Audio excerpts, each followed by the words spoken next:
Today's guest runs the YouTube channel, The Sneezing Monkey, where, amongst other things, he debunks UFO videos from all around the world and makes all of the believers look like morons. Ladies and gentlemen, please welcome Mr. Sneezing Monkey. Thanks for Nice to have you here. Yeah, nice to have you here. Should I call you Sneezy or Mr. Monkey? To be honest with you, we have a Discord community. People tend to just call me Monkey. It's a bit Mr. odd. Monkey I know is. it's odd. Yeah, just Mr. I'm Monkey more is respectful. fine. I will call you Mr. Monkey. I appreciate that. Is there a story behind that name? There's got every great YouTube channel with a stupid name has to have a story behind it, like mine. What is a sneezing monkey? The story behind it really is that I never anticipated that the channel would grow beyond 100 subscribers. So I really chose a name that has no meaning. And I kind of almost wanted to prove a point to say, even you want to make a YouTube channel, the name doesn't really matter. You know, if the content is good and the content does its thing, then you can call yourself whatever, the syrup pancake. It doesn't really matter. But now I regret it a little bit because now I'm stuck with a name and people call me Monkey, which never was my intention, but it's fine. The poor choices in our youth come back to haunt us often. True. So tell everybody the longer version of what you do on your YouTube channel, or mostly do on your YouTube channel. What's your channel about? So to be honest with you, I started the channel many, many years ago. I don't have the official number, but it must be more than 12, 13 years ago now. And I started very much in the light of like the Machinima channel and stuff and like video game commentary. That's what inspired me to create the channel. I was always fascinated by broadcasting and, I did placements as a kid in radio stations. And I was really kind of annoyed by that you need millions of dollars of equipment in order to host a radio show. And then YouTube came along and these YouTube commentators on Machinima were just telling their stories over video game gameplay. And I loved it. I was like, this is so cool. You can reach an audience, you can talk to people and basically do what radio stations used to do, but it's free. And all you need is a fairly cheap mic at that time. So I started doing that, did video game commentaries, talked about the video game industry. But like maybe 5-6 years ago, I realized, and I think many people on YouTube did, that the video game sector within YouTube is like oversaturated. Too many people want a piece of the cake. Too many people try to talk about it. Too many opinions. And maybe I wasn't good enough, whatever the reasons, but I just didn't get the views anymore that I was hoping to. So I had a few videos at that time already that I randomly sprinkled in, like one video where I spoke about Bob Lazar and while I don't think he's credible, and a few other paranormal ghost-related videos that always were skeptical, and they did very well. So I said, why am I not doing more of that? Because I was always very fascinated with the paranormal, with all these things, UFOs, aliens. That was always kind of a thing that fascinated me deeply. So I said, let's do a few more videos, and then I kind of slipped into that niche. And now that's what I'm doing. I still stream video games every now and then. It's kind of a nostalgic thing for me. But for the most part on the channel, I try to give a level-headed viewpoint to a lot of, alien stories, UFO stories, ghost stories, all that kind of larger-than-life supernatural stuff that exists out there on the internet. And the reason I think that's what sets your channel apart. And one of the reasons why I like your channel as opposed to the 500,000 others that do the same thing is, like you said, you take a skeptical look. You don't go in with a predetermined, you don't go in already knowing that something is real or something is fake. You don't go in with a square peg thought and try to fit what you see into the round hole of what you've already decided that it's real or it's not real. You go in and look at the evidence, whether that's a video or a story or whatever, and you step through it logically, thoughtfully. You do some research, which I think is what a lot of the experts tend to forget to do, the research part. And then you come up with a conclusion, which is usually that that video is bullshit, or that video is obviously fake, or you don't know what it is. Yeah. So that's one of the reasons I like your channel and started watching it. I've been watching it for 6 months or a year. Oh, and okay. Tell us again the name of your channel in case anybody wants to find it. It's called The Sneezing Monkey. I'm sure it's going to be linked in the description or something like that. Of course it will. Yes. But you will find it if you search for if you search for The Sneezing Monkey, you'll find it. But I think it's exactly what you just mentioned, ironically. Because here's the truth. Okay, I'm giving you the full unfiltered truth. I've been watching UFO videos and documentaries and reading books about it for the better part of 25 years. And the first 15 years of that, I was stoned all the time. I was a stoner. I'm not anymore, okay? But I used to be. I mean, I studied, I study art, how these art students are. So in my free time, I would spend a lot of time being very, very stoned and watching these documentaries. And for 15 years, at some point I came to the conclusion, I was like, dude, there's so much stuff that they don't tell us, that they either intentionally leave out of the documentaries, of these stories, or they just don't do the research, like you said. So I was like, no, dude, that's not right, okay? I love the stories. I love the world of paranormal, UFOs, supernatural, all that, but give us the full picture, please. And so that really sparked me as well to say, someone's got to do this. Let's do it. And others do it as well, but yeah, I do it my way, I think. I think you do it pretty well. So what qualifications do you have to say the things that you say and make everybody else look so stupid, other than having a brain and just not being a moron? I mean, I do work in the wider sense with digital image creation. So I know quite a bit about 3D software, about CGI, about how that works, how materials work. And obviously that is a big factor, especially when it comes to UFOs, because my eye, I would consider, not to brag, but I would say that my eye is fairly well trained to differentiate something from being real or being CGI. You can't always tell the difference, but I pride myself with having a fairly sharp eye on that. You do. I've watched some of your videos, and you'll pick up on something. The shadow didn't reflect off of the wall of the whatever, and I'm like, God, yeah, I never would have. So you catch a lot of things that I, even with my self-proclaimed critical eye, never would see. So yeah, you do that fairly well. Sorry, go on. No, that's one aspect. Besides that, I don't know.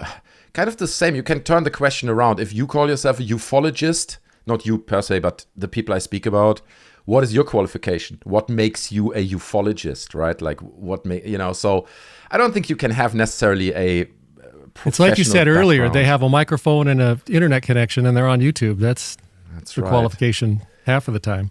And often they have a good sense of telling stories, and engaging people in their stories, which is a skill to have, Don't get me wrong, but yeah. Why do you think that so many people will look at today's UFO video du jour? There's a new one every day on X or on YouTube. So many of them will look at a new video, and even though the previous 1,000 or 10,000 or 100,000 videos were fake, they'll look at this one and say, that's the one, bro. As you say in your videos, that's the one, bro. It's got to be real. And it can't be anything other than aliens. Why do so many of these people just fall head over heels for what they want to be true? Is it because that's what they want to be true? That's what they want to see? I think that plays a role. I think that's what they want to see. There's a thing that I keep referencing in my videos as well, and that's like the old X-Files line, right? I want to believe. And that really plays a big role. That's one part of it. Another part of it is a lot of people just, in my opinion, are not very well trained in critical thinking. Okay, they see something, it looks legit, it looks real, and they're like, well, it looks real to me. They don't put too much thought into it.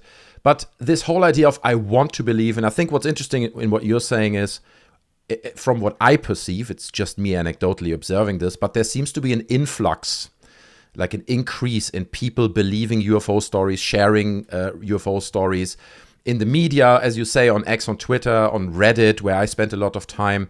It becomes more and more relevant, and there's more and more of it out there, and the threads get longer, get more participation, people are engaging. And I think that, and again, I'm just theorizing, probably has something also to do with our times. We're living in, for many people, quite challenging times. It's not easy to make, a life and have a good life in the current reality that we're living in. So I think for many people, these larger than life stories, whether it's ghosts or UFOs, offer almost a valve for that. It's almost like a form of escapism, right? It's like, I saw something on X just last night. I forget who said it, that in our current times where so many people reject religion or spirituality, the things that in the past a lot of people, I don't want to say would cling on to, but they reject those things, but they still have that gap in their life, and that UFOs and ghosts, 100 years ago, maybe it was fairies or other things. And it's like there's still some human need to grasp onto something beyond themselves. Yeah, there's got to be more than us, right? This can't be everything. This life we live. Can't be religion, can't be God, It can't be but religion. maybe it's a space alien. Well, I would go as far, and I make this point in my videos often, to be honest. It is a religion. Ufology. Well, they and treat the it as a belief- religion. Yeah, they do. It is, in my opinion, very similar because both religions and ufology, there is no solid evidence. Many people will disagree, right? But you can't prove that Jesus turned water into wine or that he walked over water or was resurrected. And there's also no evidence of like spacecraft, alien spacecraft. People have seen it. We get eyewitnesses. We get, maybe if we're lucky, some radar readings, right, that are questionable, but tangible physical evidence. And I said this in the previous video, it doesn't even need to be the famous piece of an alien spacecraft that is from a metal that we can't understand what it's made from if we analyze it. Even, and you see this a lot, UFOs flying over urban city centers, right? Why would there only be one video? It makes no sense. If we would get 500 videos of an object flying, or like undeniable videos of the same object flying over in an irrational zigzagging way, defying gravity over an urban city center, that would be sufficient evidence, right? I'd be like, okay, this is 500 videos from 500 independent people. They all filmed it. They all saw it. Now we are talking about something here, but it simply doesn't exist. So there's no evidence in most religions. There is no evidence in ufology. The parallels are very, very clear to me personally. What are some of the most famous or well-known videos that you've debunked? Have you done any big ones where you clearly said, this is BS, this one isn't real, where everybody really believed that it was or hoped that it was? Yeah, I mean, a very big one, I would say, is the Jeremy Corbell jellyfish UFO. Like, I've done that. Oh, you mean that balloon video? Yes, exactly. That's what it is in my mind. I still get comments under the video of people saying, you don't know what you're talking about. It's clearly aliens. And then they enhance it with AI, and the AI adds all kinds of details into it, and suddenly it looks like a face, and they're like, you see? It's like, that's not how it works. Yeah, because there's so many alien spaceships with faces. You mean the face in the window? Yeah, is that what you mean? There's this like a little cabin, and inside you can almost make out like an abstract shape that looks like an alien. So it's bizarre, the lengths that these people are going to in order to make this real. I think it was balloons. I think it's bizarre to claim this. There's a bunch of other people who do a very good job. Didn't you do another video about a very similar object that was balloons? Yes, but that was much smaller. Like the Jeremy Corbell UFO jellyfish video, that was across the media and it was covered on CNN, and that went big. The other one, the second one that I followed up recently, actually, that was very small. But yeah, there are these videos every now and then that really take off.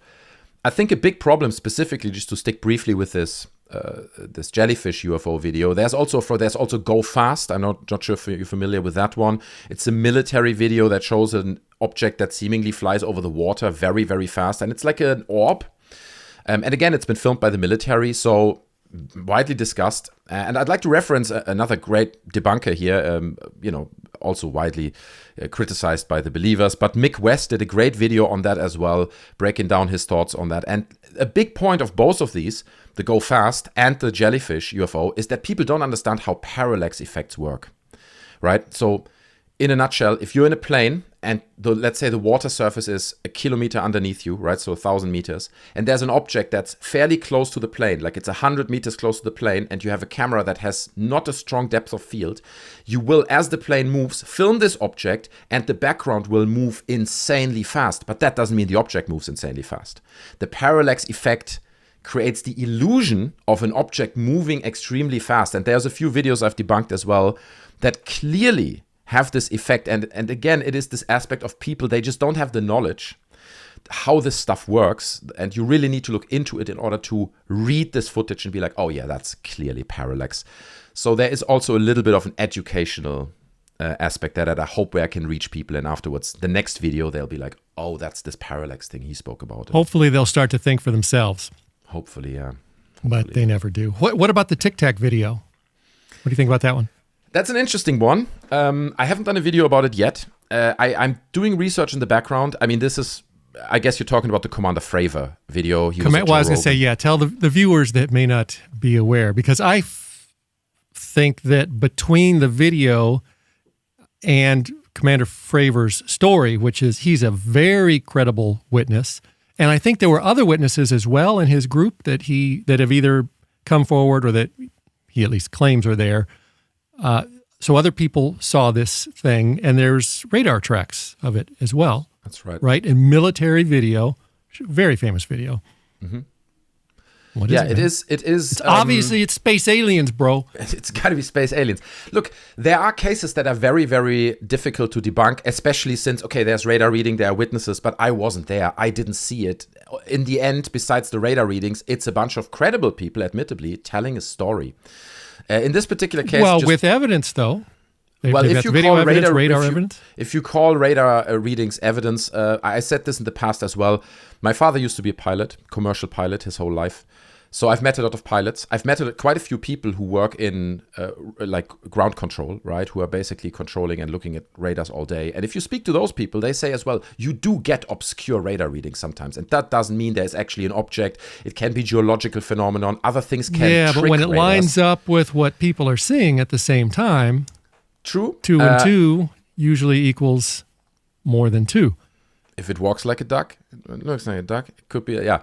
No, I'm with you there. Again, I haven't done a video about the Commander Fravor thing. It's a good case. It's a convincing case. It is one of the better ones. But one aspect that, for example, I keep saying this, there's information they leave out, right, when they talk about this case. One of them being, and this is something Commander Fravor, I believe, mentioned himself in the Joe Rogan podcast when he spoke about his experience.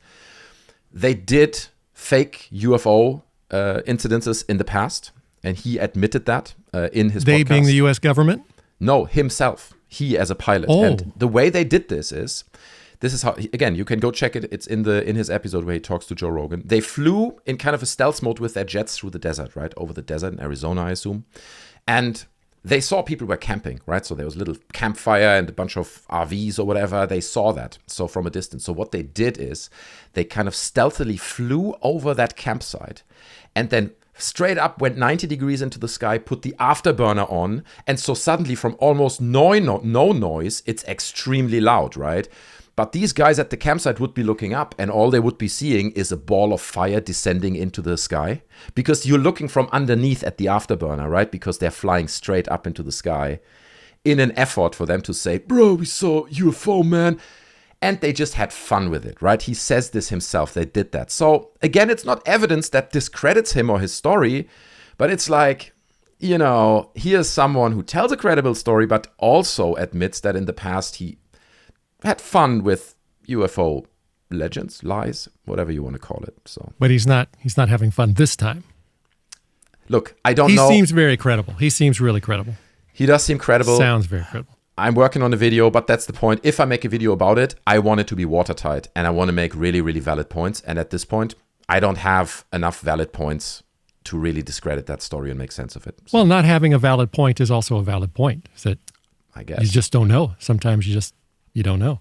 What do you do when, in most videos where you make the claim, you proclaim that a video is debunked? How do you announce that? Well, show us the debunk. No, I can't do it. No, I can't do it on command. I haven't debunked anything, but I do like a debunk kind of thing, and then there's a big explosion on screen, which one of my lovely Discord members did for me.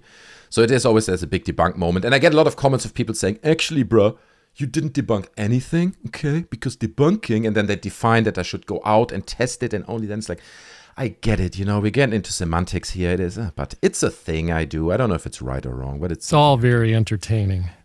And to be honest, just to chime in there, I think that's an important point. If you look at other debunkers like Mick West, right, his debunks are very scientific. He goes via geolocations, he checks flight data, and he lines up flights with lights, and it's all mathematics and fact-based. My approach to debunking is much more entertainment-based. Like, I want to have fun while doing it. I want to have people have fun watching it. That's what it is. I don't have this strong scientific ambition that Mick West has, but if that's a good thing or not, I don't know. But that's just my approach. So I definitely, for viewers of my channel, would attest that when I talk about my usual content, it is less scientific and more entertaining. And there are plenty of other channels that are boring and that you can watch that on. So some people want entertainment. Some people want lame, boring stats. Do you believe in UFOs? I do not. No, and I can say this at this point. By UFOs, I mean, if you define Space UFO aliens as coming flying to with their Earth, headlights on. Yeah. no, they don't. No, I don't think that's real. And again, I came to that conclusion after looking at it for 25 years, reading over it, looking at every documentary, anything I could find. I soaked it up.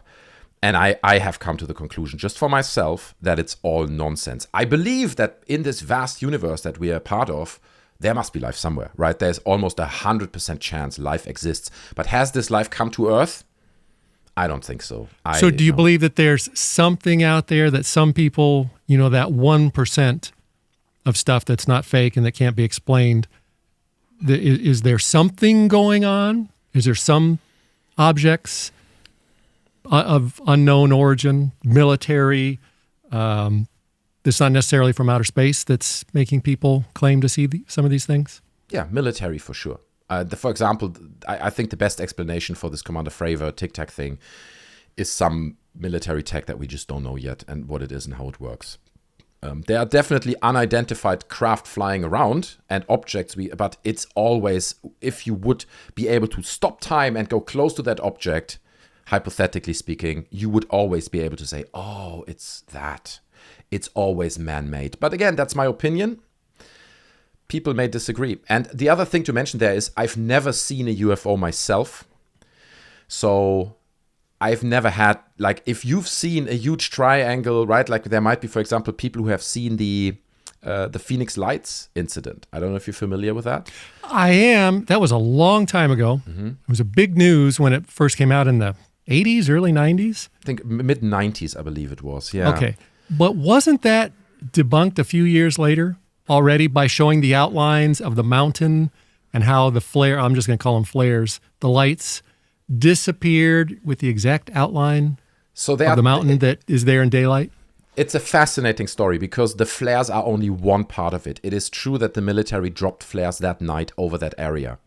But what people saw were not the flares. And including the mayor at the time, I think his name was Fife Symington, who initially came out, ridiculed it, held a press conference, brought in a guy wearing a big alien rubber suit and said, oh, here's the guilty party, and ridiculing it. And then 4 years later or whenever, when he was retired and wasn't mayor anymore, he came forward and said, actually, I saw it too.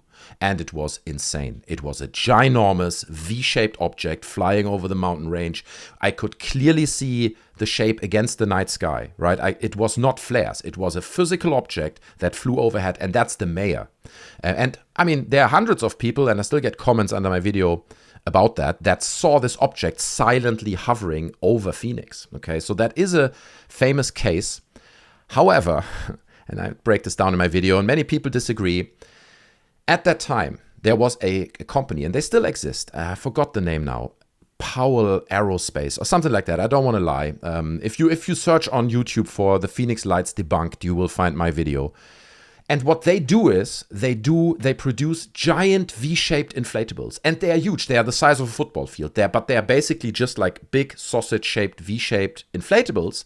And at that time, what are those used for? Who's buying those? So it's for the military and the government. They are basically luxurious spy balloons, and what they do, they want to bring them up into the stratosphere, so they would be hovering in the stratosphere ideally and take photos from very, very high up, so you couldn't even see them from the ground at night, right?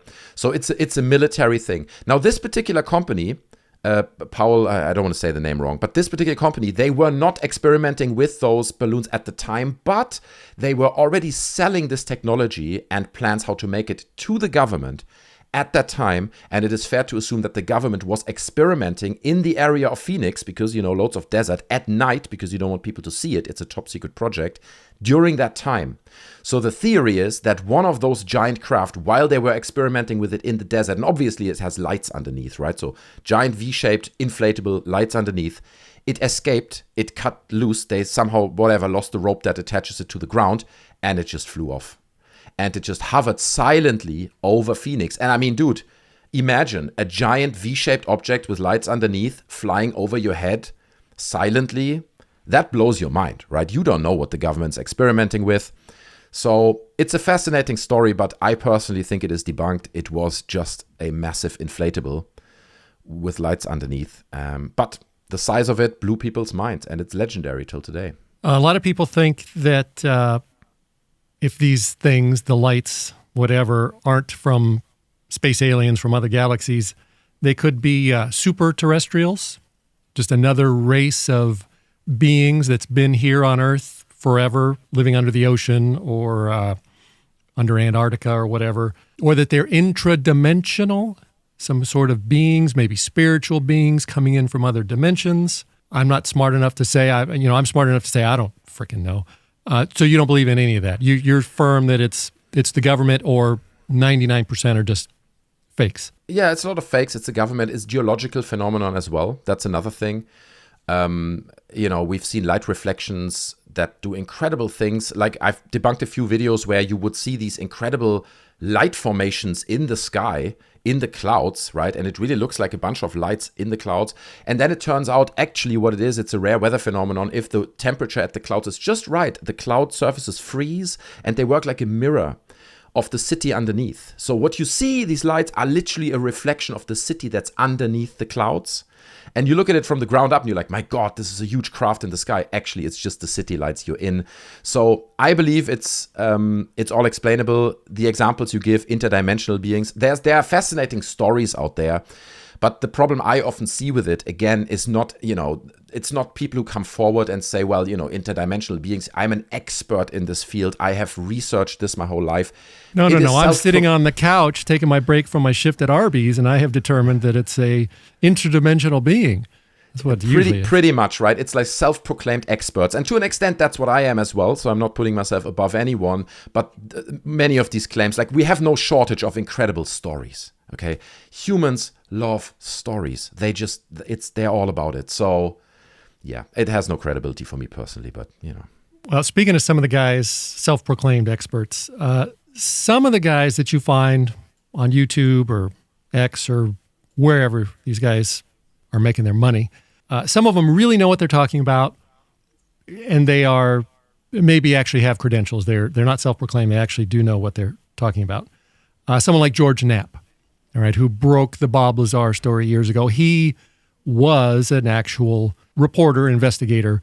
I kind of consider him a professional, even though lately, I don't know. But then you've got guys, you already mentioned him, like Jeremy Corbell, who every time I saw him, I always got the feeling, so people treat him like the savior, the UFO savior. But every time I saw him talk, I think he was on Rogan, I've seen other interviews and seen some of his videos, I always got the feeling that he didn't really know what he was talking about, that he was just kind of, like, if interviewers would ask him a direct question and he's just like, oh yeah, I don't remember the details, but they're from outer space or whatever. It's just my intuition that I never trusted him. And I think you were the first person that I ever saw basically say, if I'm remembering right, and if I'm not, correct me, I remember you saying basically the same thing about him in one of your videos that I just said. And I was like, yes, this guy gets it. So I guess what I'm saying is, what do you think about Jeremy Corbell and his videos? Long story short, I have the exact same feeling as you. I mean, it already started with how Jeremy Corbell appeared on the surface of, like, ufology, if you want to call it that, right? He came out. Yeah, how did he get started? So he started by trying to get close to Bob Lazar, and he produced a documentary that he called a documentary about Bob Lazar and his relationship with it. And it was, and honestly, this is just my personal opinion, it's the worst piece of junk that exists in the world of ufology. That documentary is so bad. It's all about him. He makes the whole thing about himself. It's not even about Bob Lazar. And then he fakes text messages like, oh, Bob Lazar sends me a message. Oh, I just got raided by the FBI. And he films his phone and he films himself 20 minutes pacing up and down in his apartment. And it's like, what the hell am I looking at? It already, when I saw this, I was like, dude, why? I don't understand why someone like Bob Lazar, I don't buy his story, but he arguably has some credibility to an extent, a little bit, in many people's opinion at least, why he would buy into a guy like this, because I feel the same way. I see Jeremy Corbell and it feels like he's like a credibility hoover. He sucks the credibility out of anything he touches. That's how it feels to me. Yeah, but look where Bob Lazar is now versus where he was before the Netflix documentary, or the documentary that ended up on Netflix. So it's done some good for Mr. Lazar. To be honest, I mean, I did a very successful video. It's approaching 1 million views about Bob Lazar. I'm sure a few people watching this have seen this as well. It was my next question on the list about Bob Lazar, because he does seem really convincing. You listen to his story, even you watch Jeremy Corbell's documentary, you see Bob Lazar was on Rogan, I think, right? Yes, he was. He sounds very legitimate. You watch through, if all you know about Bob Lazar is his Rogan interview, you're like, wow, this guy is it, bro. Space aliens, bro. But he is a good storyteller. That's the thing. And even there are slight changes and twists in his story over the years. He has, for the most part, kept it very consistent, which really helps. Because I think, when did it happen to him? Mid-80s or something, right? Like early mid-80s, I think he was allegedly working at S4, the secret facility. Right after he got arrested for running the whorehouse, right? Yeah, right. So there are... So okay, the video that I did is not really about his ufology claims, okay? Because ultimately, that's a guy claiming it. How am I going to debunk it? But what I do in my video is I shed some light on some of the other things Bob Lazar did, okay? And some of the things that he allegedly is famous for, like owning a brothel and, borrowing money for obscure things. And it turns out a lot of people have done really, really good research on that guy, including Stanton Friedman, who famously researched him quite a bit. And there are just massive gaps in his claims. On the surface, like you say, if you just watch this Joe Rogan interview, it sounds credible. Even these documentaries, right? You watch these Bob Lazar, the story documentaries, it's all like kind of credible. It's a fantastic story, but could be true. But if you dive deeper into it, there are holes in it left and right. And it just well, doesn't of course, because the government is going to choose a guy to work on those projects that they could discredit easily, or they build all that backstory after he exposes them, right? Yeah. What do you have? You can't that's the facts. But he claims that they hired him as an engineer, right? It turns out he is not even actually really an engineer. He was like a radio technician, and he went to Los Alamos a few times to work there as a radio technician to fix quite simple things, okay? I forgot his name now. Another important point to mention is he was good friends with Lear. That's his name. John Lear. Don't know if you're familiar with him. He's another big name. He's passed away now, but he's another big name in the world of ufology. And he was always famous for putting out these fantastical stories. And long before this story of Bob Lazar broke and he came out as the shadowy silhouette on TV, right? Like you said, through George Knapp telling his story, he was friends with John Lear. And John Lear already, like years before that, told very similar stories about S4, about these aliens, these crafts that are in that base and all that. So we can't... But didn't they find an old phone book from the Area 51, or what the name of that base? Yeah, of Los Alamos. Los Alamos. That's not S4. That's not Area 51. Los Alamos. Oh, I thought they found his name in the phone book or the phone directory of S4. Listen, if you would find a phone book from S4, that would prove that S4 exists. It doesn't exist.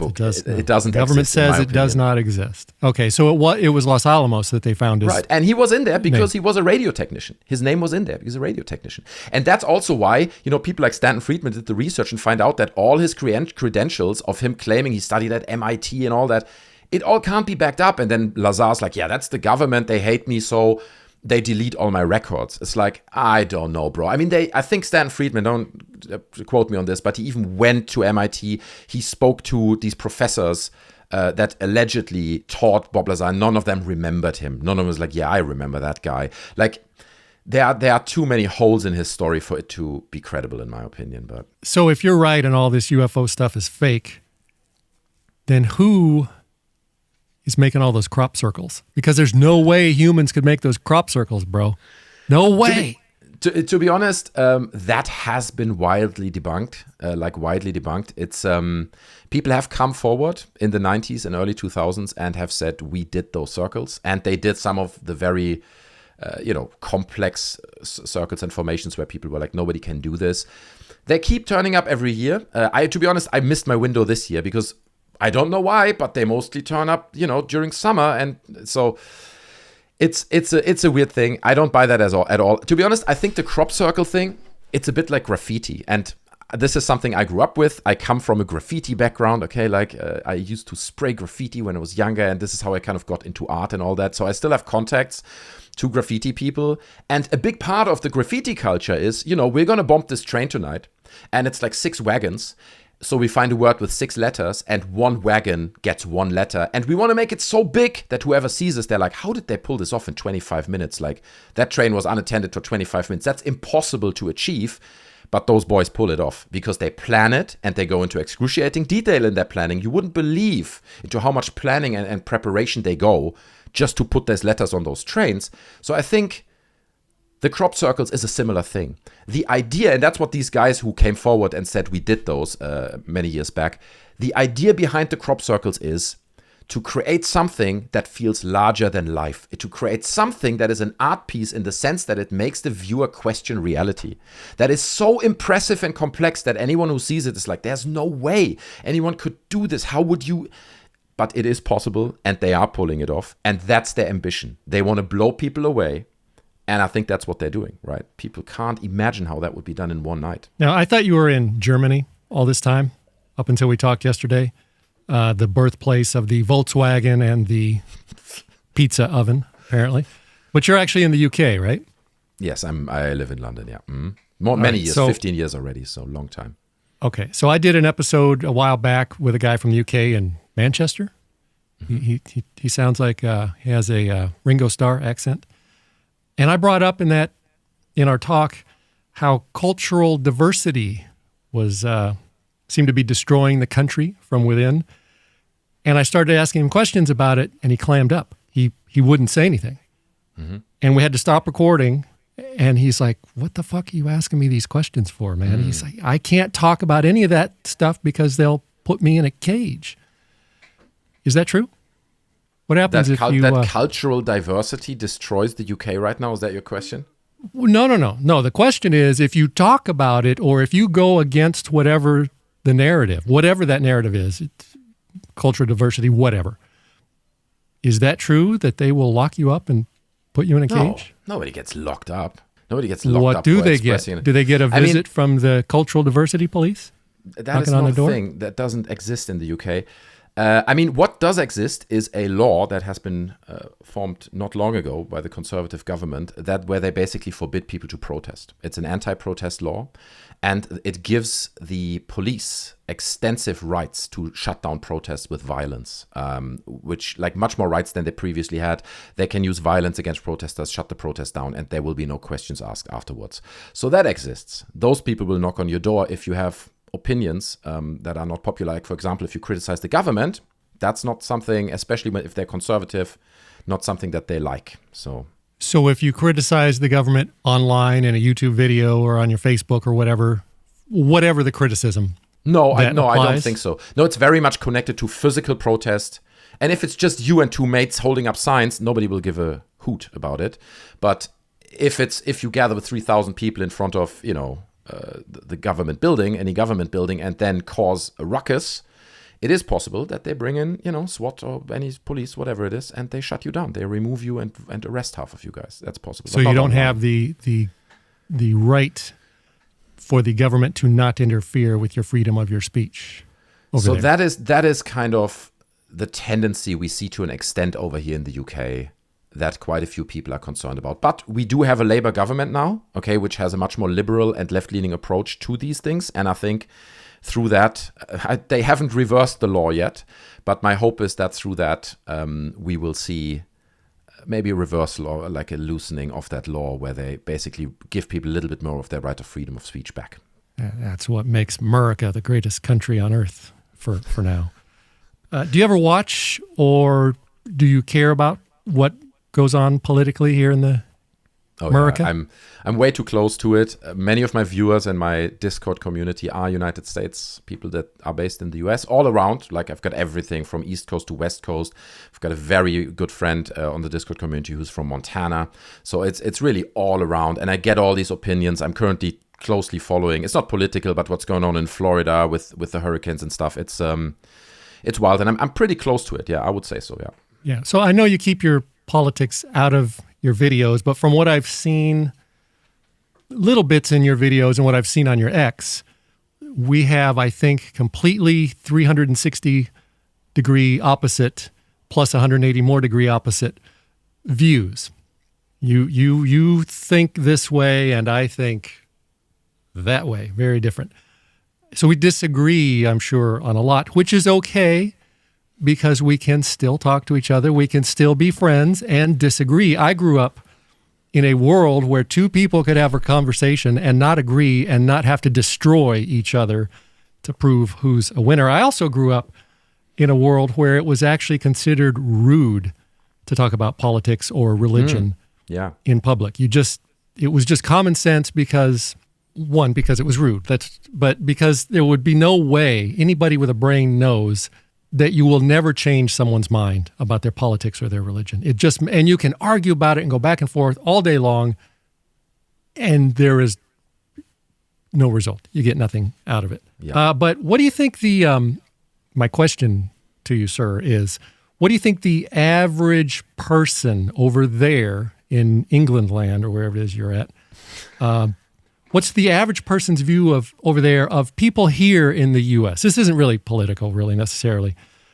Culturally, what do Englanders think about us over here and what was once the greatest country on earth? Are we a bunch of fat slobs eating McDonald's all day, or are we... That's part of it, right? We see people getting these little carts that they drive through Walmart with, right? Because they are so fat, they can't walk anymore. So that's wild. That is the thing. For any European, I mean, we have fat people here, but that's a whole new level. But no, I mean, look, in England, America is a very close ally. So I would say overall, English people have a lot of respect for the United States. And I mean, I visited the United States on various occasions, right? I've been to New York, East Coast. I've traveled the West Coast. If you ever come to California, let me know, and I will take you off-roading in the desert and show you things you could never believe. I would love to do that. I'll definitely do that. No, all good. So I've seen the United States a little bit. It's a while back now that I've been there. But I think... I'm going to be honest with you. And I mean, honestly, this is just me. I can't speak for the whole United Kingdom and England, right? You ask 20 people, you get 25 opinions and thoughts. But I think a lot of people almost feel pity for some of the things that happen in the United States. You mean for the hurricane they feel bad for us? Or because we're such fat, stupid slobs, they feel pity? There is an educational problem in the United States. That's how it's perceived. Again, I don't live there, but... It's true, there is. Go on. You know, a lot of people, and I mean, to be honest, that feeds into my thing as well, because people who are gullible will believe UFO stuff that push them to my channel, so it kind of interlinks and it's coming full circle there, but there is an educational problem in the United States, which leads to a lot of the division that we're seeing at the moment. A lot of opinions that people have are not grounded in reality, in my opinion.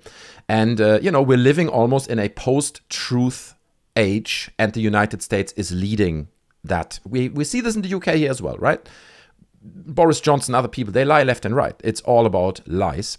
But the United States has established it, has really made it accessible, acceptable in the wider population, in my opinion.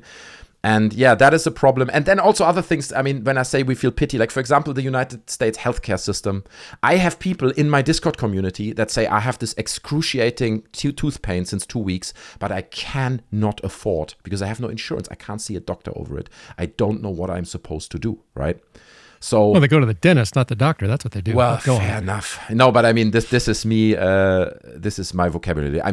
My German is my mother language. English is my, it's a language that I learned in school. So it's not perfect. So I do mess up words sometimes, like dentist and doctor. Oh, you do very well. Is it true that the police over there, or bobbies, whatever you call them, do they really not carry guns?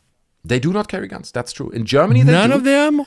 No, they don't. But listen, I know this is such a weird concept for Americans because everyone has guns. So if everyone has guns, obviously you want to have a gun as well as a policeman. And it's kind of a chain reaction. Everyone has guns, so now you need one too. Here in the UK, nobody has guns. If you get caught with a gun here and you don't hold the license, some street gangster kid has a gun in their pocket, you go away for 20 years, or maybe 15 years, whatever. You will get seriously punished just for owning a gun. So that leads to a society where nobody has guns. And I did like a video a while back where I was walking over this Middle Age festival. I was just there, and it was really impressive. It looked like a video game. So I did a little vlog there. And as I was walking around, they were shooting cannons in the background, and it sounded like a machine gun, right? It was like bop, bop, bop, bop, bop, loud bullet fire. And I said something like, bro, I don't need to worry right now. We're not living in the United States. This is not a mass shooting. And like several people in the comments were like, dude, this triggered me. Like when I heard this, it shook me, right? I was like, is it kicking off right now? But you live in the UK.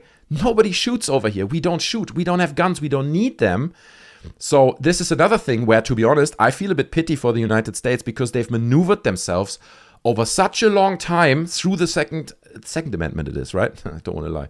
Yes. Into that situation where everyone is armed to, right, where everyone is armed to the teeth, and now it's almost impossible to get the guns out of society again, and you live in this permanent state of paranoia, right? If you see how a cop... No, you don't.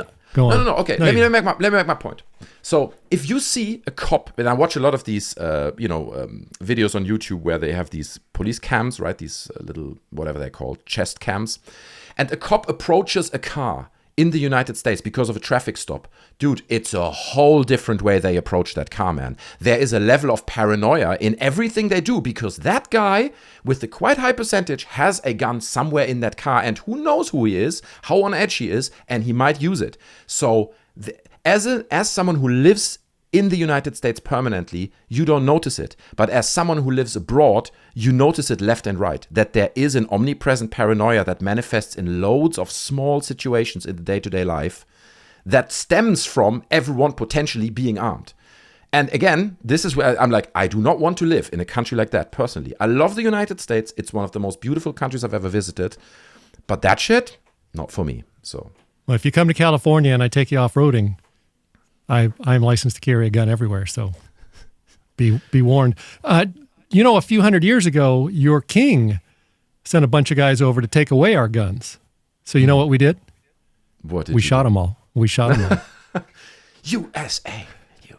Have you seen the new videos of the mummified alien body with the fetuses in it? Have you seen any of that? The Nazca Mummies, yes, I think the Nasca, the Peru stuff. Yeah. To be honest, every other month, some Nazca mummy video comes out of Peru, and then it but gets these sent are, to, I saw it on video. They're real, bro. X-rays. It's real. Jaime Maussan said it's real, so it's got to be real.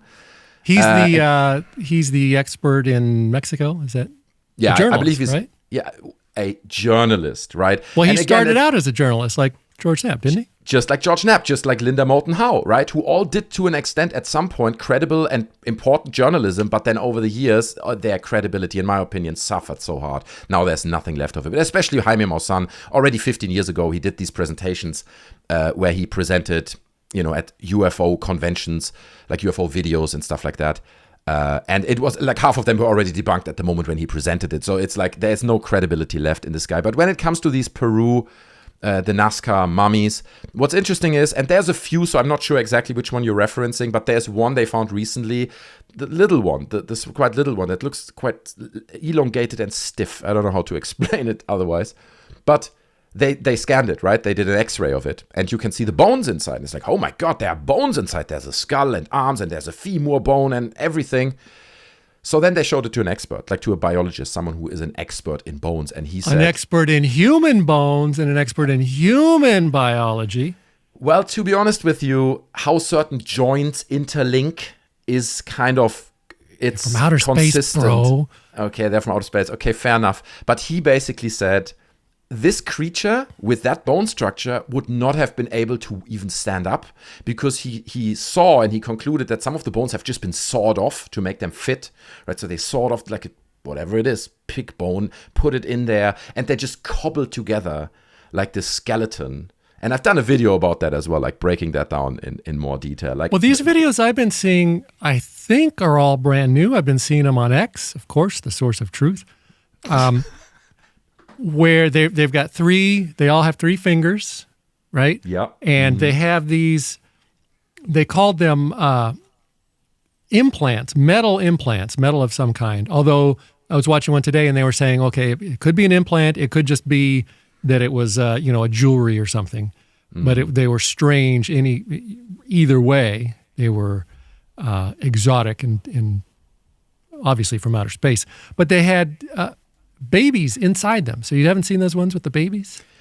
It might have flown by my timeline. To be honest, the whole Nazca Peru mummy thing, I've moved past it. It's not my realm anymore. Unless we get a credible scientist, someone who really knows, probably more than one, 4 or 5 of them, that say DNA tests have revealed that is something we don't know. We don't know what it is. You know, it makes no sense from a DNA point of view. Then I'm listening.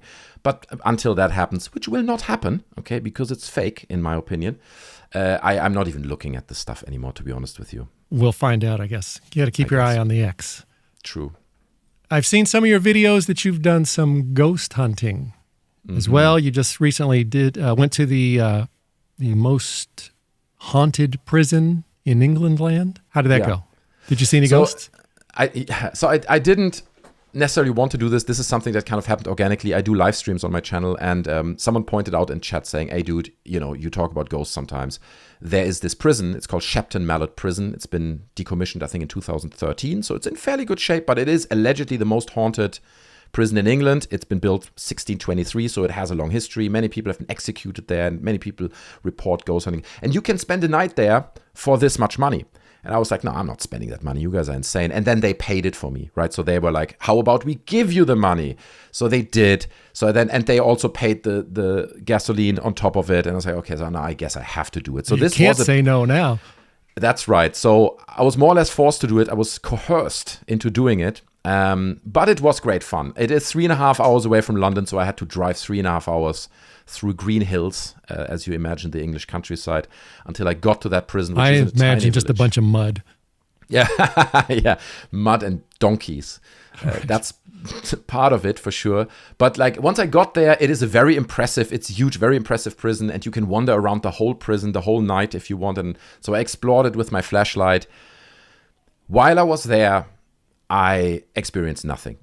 There was no moment where I was like, what was that noise? You know, was there anything? What did I see something? I didn't even have anything that like on the side of my eye that would trick me. But then I have to admit, when I came back, because I used I did investigations, I had a voice recorder. I don't believe in this ghost hunting equipment, you know, like that scan radio frequencies and then claim that ghosts can talk through radio frequencies. I don't buy that. Done a video on that as well, debunking all this ghost hunting equipment. But I took a voice recorder and I tried to feel something, and I went into the cell block, and I have to admit, I mean, it's creepy. It's a creepy cell block. It was colder than the rest of the building, which was the weirdest thing. You walk through this huge building, but this one cell block was just significantly, tangibly colder than the rest of it. So I stood there, put the voice recorder on a little table and tried to talk. I didn't hear anything in the moment, but when I got back home, and I took the audio from that voice recorder, you can actually hear whispering. You can actually hear, I can't make out what it says. People in the comments then give suggestions what it might say. I did not manipulate the footage whatsoever, right? That would go against everything that I believe in. So it has been recorded there, and there are other moments where I then go into a cell and record there, and nothing is on that tape. Like there's nothing that can be heard. But there's a growl I recorded. There is a whispering that I recorded, a clear whispering. When you amplify the audio, it is clearly there. I don't believe in ghosts, but that it's on the tape, you know, so I can't deny it. I put it into my video. It's on my channel, the full investigation. So it was fun. I loved it, but yeah, that was good. I don't talk about my past very often. I'm a very private individual, but about 15, maybe it was 20 years ago, I belonged to not one, but 2 ghost hunting groups.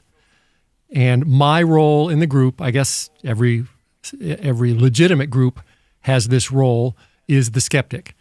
And that's the guy that basically tries to keep all the idiots in line.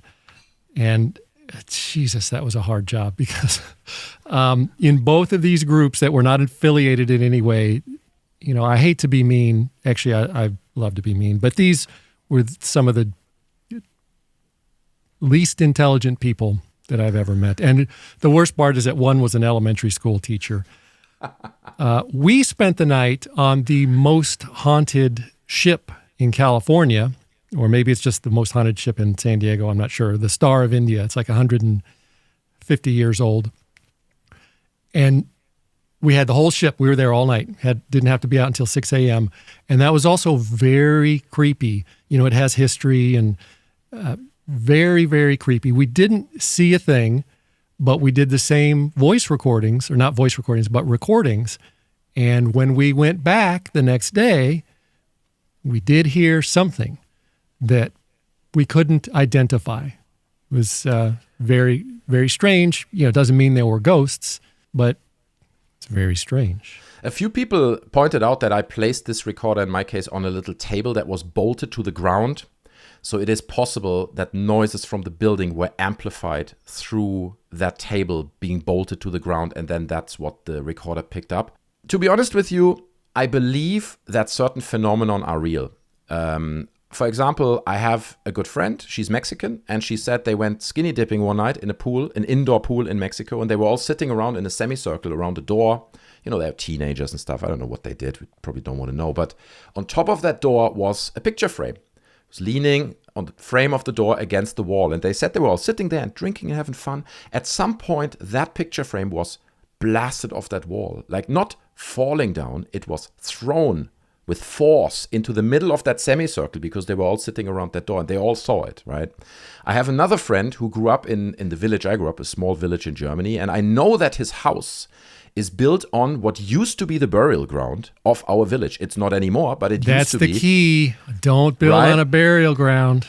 And he told me that, and he was young, and he was dead serious about it. You could see it in him, you know. He was not joking around. That he would sometimes see an old man walking around in his house.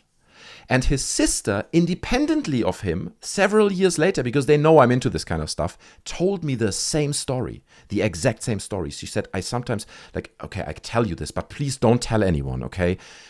I see this old man sometimes in my house, okay? So, and I've got a few more stories. I know friends who told me they were alone in their home and they heard someone say their name behind them. So I believe that some of these stories are real. I'm not here to question it. Some of it might just be happening in people's brains, but there are sightings that people experience where more than one person sees a thing. But the problem that I have with ghosts, per se, is the logical leap from here's a force, here is something that was thrown off a wall, for example, to it's a person that is dead and has come back from the dead. You know, those two things don't compute for me unless I see more evidence that those two things are connected. At the moment, it's just a force that we can't explain. And that I can live with. I believe that exists in certain cases. I don't believe in ghosts, but I'm still afraid of them, which is kind of strange. I went to some places as part of that group and some places where I went alone, and I would get freaked out. Even though my logical and functioning part of my brain says there's nothing there, man. Don't worry about it. And yet the hair on the back of my neck is still standing up and my ears are tightening up. It gets in your head. So it's something I noticed. I noticed this when I visited this most haunted jail recently in England, because first you get a tour, right? So from 10 o'clock till 12 o'clock midnight, you get a tour of the jail. And obviously they're hammering home all the ghost stories. Who got executed where, which white lady was seen where, this guy chopped his head off. You get all these gory stories about the jail and what people have witnessed. And then you go on your investigation by yourself alone with a flashlight, right? They push you in the room and slam it behind you, slam the door behind you. So I noticed the first hour and a half, being alone in this jail, walking around with this flashlight, I was quite on edge, right? Because all these stories were just primed into my head, right? It was a thing that was still fresh. But then as I kept investigating 2 hours, 3 hours, it almost became tranquil.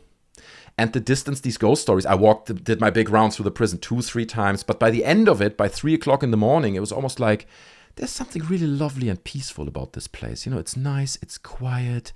Like it's a peaceful place. It was really weird how I came. So I think a lot of the, excitement and fear, like you say, it's your neck, the hair on your neck standing up, stems from you knowing that something is there. Other people have seen things. It's the ghost stories that are still fresh in your mind, and that does something to your psyche. Once you put that far enough from you, or you know nothing about the place, you're probably going to be more relaxed. That's what I found, at least. Why is it in the ghost story or the ghost television shows, Ghost Hunters and all those shows, which I've seen from your videos, I know you watch, in every single episode, they see something and they hear something, and pretty much they treated as a fact that ghosts exist, and they're just here documenting it. I feel like I should use the word allegedly a lot in my reply. But I mean, if you've ever done this, you've done it, you've done ghost investigations, you found nothing. I've done ghost investigations, I found nothing. These guys Well, find let me something. stop you there, because I never found anything where I could say, yeah, I found it, like I said, the voice or the sound that we heard, that was strange. But the other people in the group that went to the same places that I went and saw the same things and heard the same things, and they went home thinking they had absolute proof that ghosts exist, which I just find staggering. Go on. I mean, to be honest with you, I think the question answers itself.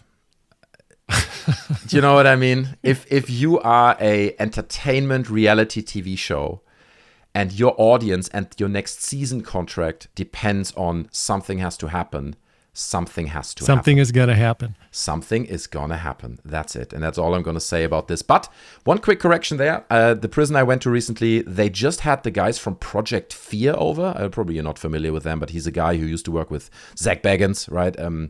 The host of Ghost Adventures. It's a big YouTube channel now. The guy's called, I think, Dakota Laden or whatever. And I spoke to one of the ladies at the prison, and she was like, you know Project Fear? It's like, yeah, I do know. I'm familiar with that show, and they're very big on YouTube. And she said they just went here, they just shot an episode here, and they were lovely people, and they did not fabricate any fake evidence. They were really nice, and, you know, I was with them the whole night. They were there 2 nights. They rented the whole prison. They didn't fabricate anything. So I haven't seen what comes out on the end in the episode, but there are also people who have a genuine interest in, I don't know, finding answers, I guess, or something. I always thought, and I've tried to explain this to other people that were in those ghost hunting groups, that if there was ever actually any, I guess it's the same with aliens, if there was ever actual hard evidence, we've proven that a ghost exists last night, you'd think you'd hear about that on the news, because it would absolutely turn the world upside down. Just like if an alien landed on the White House lawn. If we had proof ghosts in the afterlife exist, it would change everything. Yeah. Right? We'd hear about it. We'd know. For sure. And that's why it doesn't exist. And it goes all the way back. Like if you research ghost hunting and paranormal activity, it all goes way back to the 1920s and 30s when rich people would be holding these seances and try to contact the dead and stuff. And it was a bit different at that time. What we have today is a modern version of that where we use technical devices. And that's the other thing. I'm convinced that the reason why all these ghost hunting shows use these tech devices with using like scanning radio frequencies is because it gives you something. You know, if you scan radio frequencies, at some point you cross a radio station. And as you probably know, radio stations don't sit on like one FM frequency. It's not like 89.0. It's also 88, 88.5, 89.0, 89.5. And there's a bit of the signal that sits before and after the frequency. So as you scan through it, you will hear some noises. So now you've captured some evidence, right? That's why I conduct. And a radio is a scientific device, so it is now scientific evidence and proof that a ghost was there.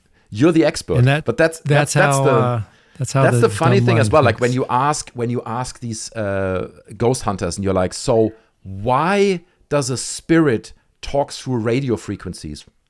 It just does. You know, it's like that's just what it is. We just accept that as a given.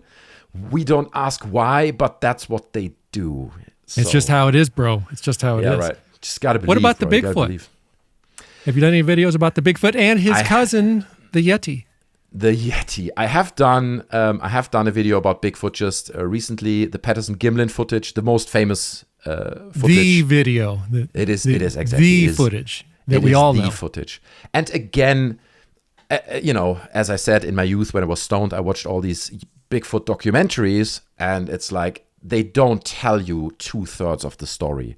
There's so much to that story that has never been uncovered, that has or not never, but that gets rarely told in the context of it, about the guy, who he was, who his interests were, that he already had like a long history of Bigfoot fascination before he shot that footage, why he went out there that day, and so on. So there's a really fascinating story, and I've spent quite a bit of time researching it, so that video is on my channel as well. I've done it recently, like a month ago or something. So it's a fascinating story. Again, sorry to disappoint, I don't believe in Sasquatch or Bigfoot or whatever you want to call it. You don't believe that there's even the possibility that there could just be some animal that we just haven't, I mean, they're just discovering new animals all the time. So you don't even believe that much that there could be an animal, a monkey man of some sort? Monkey. I don't think a monkey man. Well, that would be an animal, right? Just a species we haven't run across. There are many species we haven't discovered yet. I don't believe there's a monkey man in the woods of wherever you are, Canada or wherever. I don't buy it. I think by now we would have found it and someone would have shot that guy. It would have happened. If it was in America, we would have shot him. Someone would have shot him because the opportunity is just too big, right? You shoot Bigfoot, you finally bring a conclusion to that age-old mystery. Someone would have done it. It hasn't happened. Well, somebody shot something a couple of years ago and they kept it in the freezer and there was a big announcement. It was 20, 30 years ago. And they finally released it and did some DNA testing, and it was a raccoon or something like that. It happened like this many times. Other people have shot things and then sold the body for like $50,000, and also it turned out it was just an ape or something like that. Again, you got to understand, and again, this is just my point of view, but whether it's Bigfoot... Well, it's not even possible for an ape or a tribe of apes or whatever you call a gaggle of apes to be living up in the woods that we just, don't see very often? Just regular old-fashioned apes? It raises the question, in order to have a healthy population, you do need enough specimens or they can reproduce. So if you have one obscure family of these weird ape monkeys living somewhere in the woods, they wouldn't be able to survive, right? Because we know how genetics work. You can't reproduce if you don't have a big enough gene pool of creatures. So it means if they would exist, there need to be a quite substantial amount of them for them to actually survive, which also kind of plays into the idea of them not being real, because nobody's ever seen anything like this or captured it. So, but again, this is an opinion. I'm sure there are a lot of Bigfoot believers out there who will strongly disagree with that sentiment, and that's fine. That's all right, We should have found some poo by now too, right? Some Bigfoot poo? We found loads of footprints. Yeah, because those are easy to fake. You said that. I didn't say that. Yeah. The last guy that I had on, and bear in mind that he is an expert in his field, he came on and he explained to me and all my dozens of viewers that the earth is flat. Have you done your research into this theory? There are certain conspiracy theories that I refuse to research because they are so dumb. I'm sorry, but I have looked at it. And there's a beautiful video, I think it's part of a documentary on YouTube, I saw it, where a bunch of flat earthers try to prove that the earth is flat, right? And so what they do is they go a far distance, I don't know, like enough kilometers that the curvature of the earth would be, or miles, that the curvature of the earth would have an effect. And then they put up these two frames, right, that have a certain hole at a certain height. And they're saying if you put a laser from one angle through that hole, it should theoretically arrive exactly at the other hole, because if the earth is flat, this is a straight line, right, between the two things. So they do that experiment, and everyone's there. It's a whole documentary crew filming it. And as they do it, they disprove their own theory. So it's live on camera. You've seen this too, right? So they're live debunking their own thing, and they're like, I guess, and they're desperately grasping at straws, trying to make sense of it. There's also this famous flat earther who flew into space. Yes, we talked about that on when I have the flat earther guy on. Mike Hughes. Yeah, Mad Mike. Name. And now he, as my guest in the previous podcast explained, Mad Mike wasn't really a flat earther. He needed some funding. He put the flat earth sticker on the rocket ship. So he needed the money to build the rocket ship. Right. He was just kind of going along just to help him with the funding, to help maybe raise a little awareness for the cause. Fair enough. And a lot of people watched. A lot of people did watch. Ground. It's a legendary story. I believe it happened 2020 or something. But anyway, he did die, so it's a tragic story. His rocket that he built that's what I heard. He built the rocket to prove the Earth is flat, because you can't trust NASA, you can't trust the governments. They're all lying. They all use fish-eye lenses to... Well, they do. They do, but... fair enough. But he wanted to fly up there and finally prove it, and then his rocket crashed and he died. So... It didn't crash. It had an unscheduled, hard, anomalous landing. Fair enough. Yeah, you're right. That's what it was. Yeah. So no, I don't believe it. And this is something, on my channel, I wouldn't do a video debunking the flat earth theory, because that's it is so outlandish to me. It's not worth my while, to be honest with you. Anyone who wants to believe it can, that's all great. And I would, like you, do an interview with a flat earther. I think that's fascinating. Like you wouldn't believe how many people got angry that I interviewed him. You know, my whole reason for these videos is I want to talk about things that people normally wouldn't believe or wouldn't have an open enough mind to talk about, just, you know, kind of. And I thought, oh, you really need an open mind to talk about this. And people got angry that I would even allow him, you know, a stage to stand on, a platform to talk. I'm like, you don't have to believe him. You can call him a liar, whatever. But they got angry. Yeah.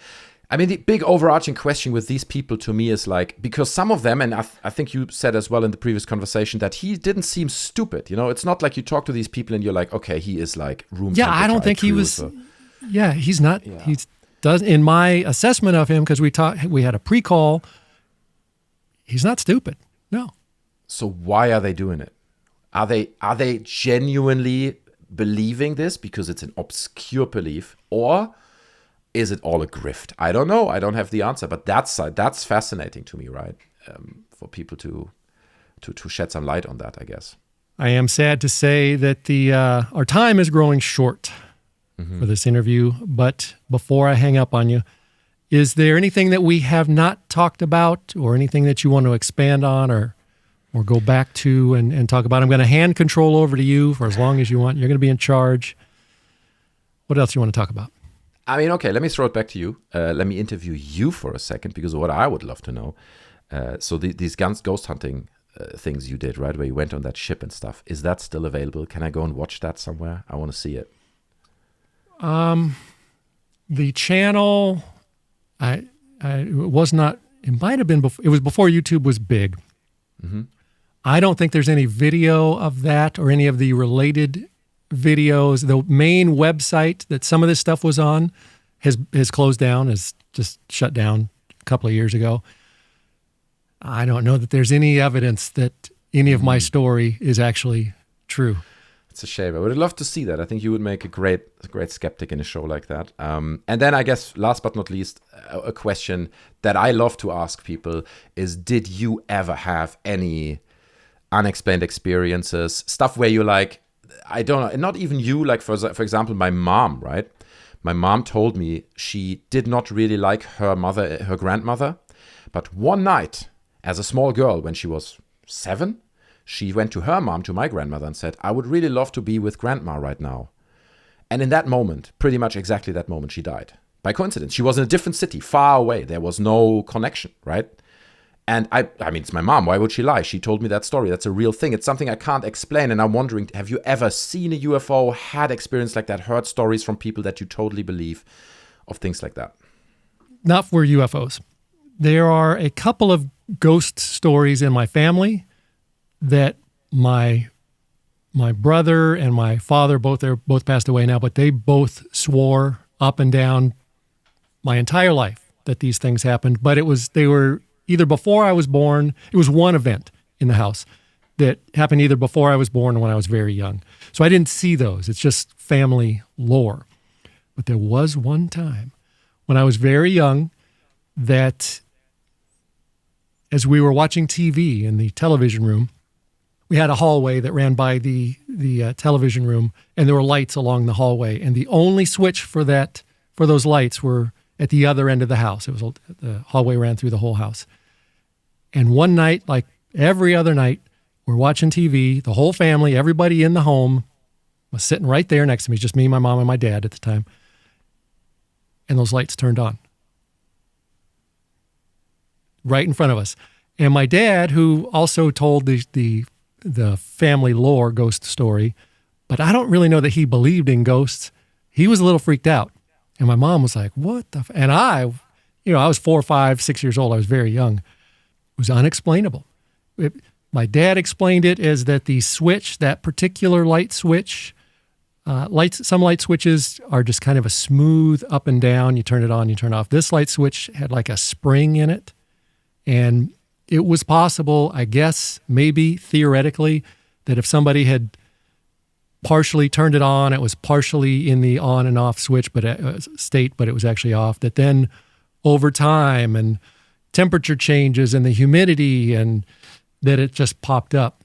Could be, but very strange. That's really the only thing. It's not that the light switch physically switched. It did physically switch. It was physically switched. What my father theorized switched on. Wow. And it's always off. Nope, we never use that light switch. So it was like the theory was that it was in the state where it was half on and half off. It was electrically it was off, but physically it was straining in the middle, and that because of temperature or whatever, then it finally popped and went in the on position. Amazing. So that the switch did change state. Wow, that's fascinating. I never had anything like that. So, well, there you go. Thanks for sharing. That's the extent of my ghost stories.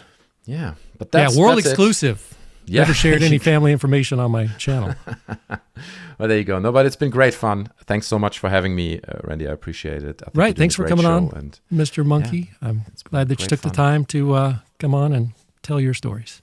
Anytime. I appreciate it. Thank you, sir. Take care. See ya.